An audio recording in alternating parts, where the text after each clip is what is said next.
চলতি বছরের শুরুতেই জীবনের নতুন অধ্যায় শুরু করেছেন দেশের জনপ্রিয় সঙ্গীত শিল্পী ও অভিনেতা তাহসান খান। মেকওভার শিল্পী রোজা আহমেদকে বিয়ে করেছেন তিনি।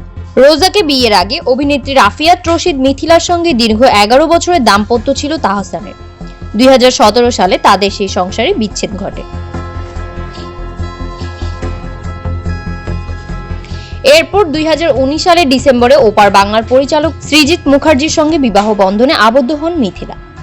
এদিকে তাহসানের দ্বিতীয় বিয়ের পর থেকেই নীরব ভূমিকা পালন করতে দেখা গেছে মিথিলাকে। প্রাক্তনের বিয়ের প্রসঙ্গে কোনো মন্তব্য করেননি তিনি, এমনকি সাবেক স্বামীর প্রতি কোনো শুভেচ্ছা বার্তাও পাঠাননি। তবে সম্প্রতি এক সাক্ষাৎকারে এই প্রসঙ্গে কথা বলেছেন অভিনেত্রী। মিথিলা বলেন, বিয়ে নিয়ে কিছুই বলার নেই আমার, আর এ নিয়ে কথা বলতেও চাই না। এটা যার যার ব্যক্তিগত বিষয়। এটা আমারও কোনো ব্যক্তিগত বিষয় নয় যে আমি কথা বলবো। যার জীবনের ঘটনা তার ব্যক্তিগত বিষয়, এখানে আমার বলার কিছুই থাকতে পারে না।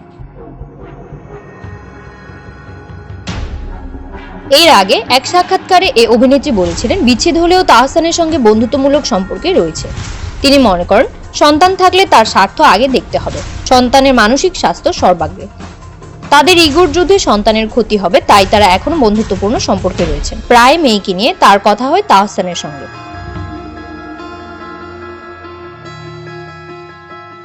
2006 সালের 7 আগস্ট বিয়ের বন্ধনে আবদ্ধ হন তাহসান ও মিথিলা।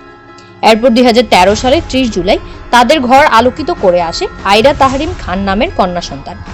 এরপর এই দম্পতির বিচ্ছেদ হলে মিথিলা কলকাতা সৃজিতের সঙ্গে নতুন করে ঘর বাঁধেন। 2016 সালের পরে আরো একসঙ্গে কাজ করেনি মিথিলা তাহসান। ফের 2024 জুন মাসে বাজি ওয়েব সিরিজে একসঙ্গে দেখা যায় তাদের।